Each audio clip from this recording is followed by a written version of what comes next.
Okay, Bible and Daily Lifers, we are going through the Bible, the whole Bible, and nothing but the Bible, and we're going through the book of Leviticus right now. Now, the book of Leviticus, it's still there at Mount Sinai in the desert there where Moses is getting the law and God is setting his people apart as his people. But there's a problem with people. That's why we have the book of Leviticus and all of these unusual rules and laws in the book of Leviticus. The problem is that God had made people upright and people rebelled against God, which separated them from God. So God's a holy God, and we made ourselves to be an unholy people. So the book of Leviticus really is a lot about being holy. Being holy. How do we become holy? How do we get back to being holy if we've sacrificed our holiness when we rebelled against God in the garden? Well, Leviticus is going to help us get there. And we have already looked in Leviticus, if you've been with us, at the first 5 chapters, and we saw that there were 5 offerings. There was the burnt offering, and there was the grain offering, and there was the fellowship offering, and there was the sin offering, and then there was the offering for the unintentional sins. So we see these offerings that were made, and offerings were made by slaying, by sacrificing innocent animals that didn't do anything. And so that becomes a picture of the substitutionary death or the sacrifice of Jesus, where Jesus became our substitute death. He took our place to reconcile us to the Father because we weren't perfect and he was perfect. And so he comes and lives a perfect life so that anyone who would trust in him would be covered by his blood, be covered by his sacrifice. And so we saw this whole idea of offerings and the offerings that were being made. And each one of those offerings represent the Christian life and experience, but they also represent the person of Jesus Christ. And then we moved further. We moved from chapter 6 to chapter 10, and we looked at, or chapter 7 to chapter 10, we looked at priests. And we said a lot of born-again people say, I don't need no priest. Well, you do need a priest. You need a go-between you and God. And that priest is not the priest here that we find in Leviticus, but that priest is Jesus Christ himself, our high priest. And what Jesus does is he is our intermediary. He is our intercessor. He is the one that brings the sacrifice for us. And we don't have to bring him a sacrifice so he can sacrifice it and tell God we brought a sacrifice. He himself, the priest himself, became the sacrifice. The judge himself became the sacrifice. He died for us, the substitutionary death of Jesus. So now it brings us to an unusual section in the book of Leviticus, going from offerings to priest, and now to clean and unclean. There's going to be a whole list of things that are clean and a whole list of things that are unclean. And people read this and they get puzzled. What's going on here? Well, a couple of things. One of them is that God is separating them out as a people, that they're going to be a people who are different than everyone else. We're going to be a holy priesthood, a royal priesthood, a people set apart. And one of the things that starts here is in chapter 11, clean and unclean foods. Foods you can eat and foods you can't eat. And some of them might make sense to our minds of why you wouldn't eat that one and why you might eat another. But some of them you just wonder why. Why can't you eat that and why can't you eat another? Well, a big part of it is setting people apart. They are separate than all of the other nations. And it teaches this whole concept in the community that there's purity and there's impurity. There's clean and there's unclean. And that's the way that the world works. It's pure and it's impure.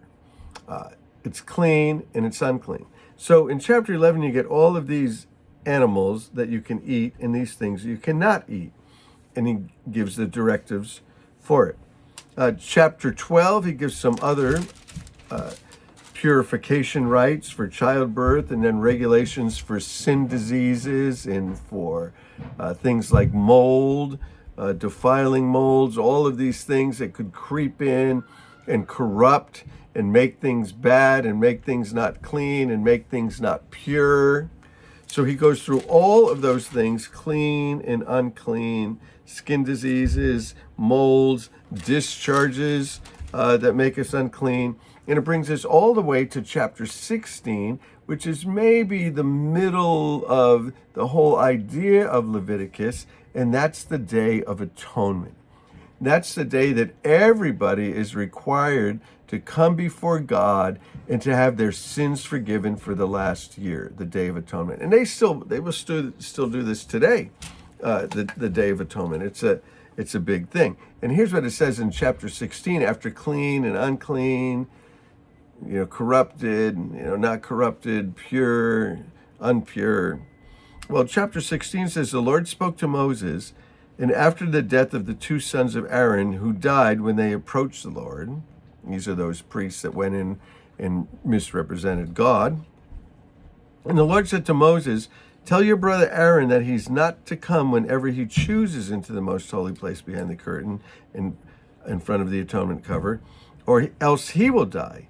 For I will appear in a cloud over the atonement cover. So at a certain time, God would show up for the community. And when he showed up for the community, the people were supposed to confess their sin and get rid of their sin, the atonement for their sin. And there would be the atonement for sin that we knew that we did, and there would be atonement for sins that we didn't necessarily know that we did. And some of this sin, especially in what we didn't know what we did, seems to be that there's sort of a national reconciliation where everybody lays their hands sort of on this goat that goes into the wilderness. They called it the scapegoat. We'll get into that in a moment. And this is how Aaron is supposed to enter into the most holy place. We're in chapter 16 of Leviticus. He must first bring a young bull for a sin offering and a ram for a burnt offering. He's to put on the sacred linen tunic, the undergarments next to his body. He's to tie the linen sash around him. He's to put on the linen turban. And these are the sacred garments. And he needs to bathe himself with water before he puts them on. He needs to be cleansed. He needs to cleanse himself. And from the Israelite community, he's to take two male goats and a ram for burnt offering. Aaron is to offer the bull for his own sin offering to make atonement for himself and his household. So before he can offer sin for you, he needs to offer sin for himself. That's the problem with these priests, is these priests themselves, they sin, and they need to have atonement. They need to have forgiveness. Then he is to take the two goats and present them before the Lord at the entrance of the tent of meeting. He's to cast lots for the goats, which one will we use, one for the Lord and the other for the scapegoat. Aaron will bring the goat whose lot falls to the Lord and sacrifice it for a sin offering. But the goat chosen by Lot as scapegoat shall be presented alive before the Lord to be used for making atonement by sending it into the wilderness as a scapegoat. So these two animals that are going to be offered up for sacrifice. The first one Aaron is going to take and he's going to sacrifice this for the whole community. These are the sins that we did this year. This is what we happened. These are our personal sins. These are our family sins. These are our community sins. These are our national sins. We have sinned. We confess before God. The animal is slain to cover our sin, right? To wash our sin.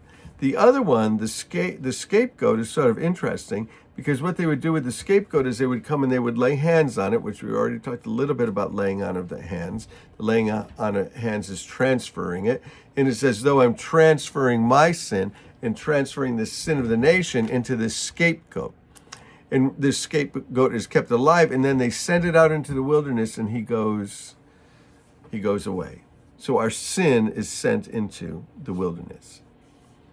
I've always thought, well, what if somebody finds that thing roaming around? Cook that for your family. Well, there's the Day of Atonement, very, very important.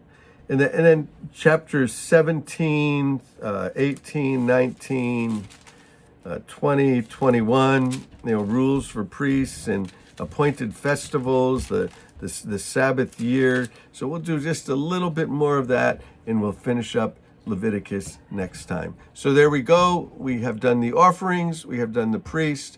We have done clean and unclean. We have done the Day of Atonement, and we'll get through Leviticus, and these themes we'll see will follow us all the way through the Bible, the whole Bible, and nothing but the Bible. So bless you guys. Love you.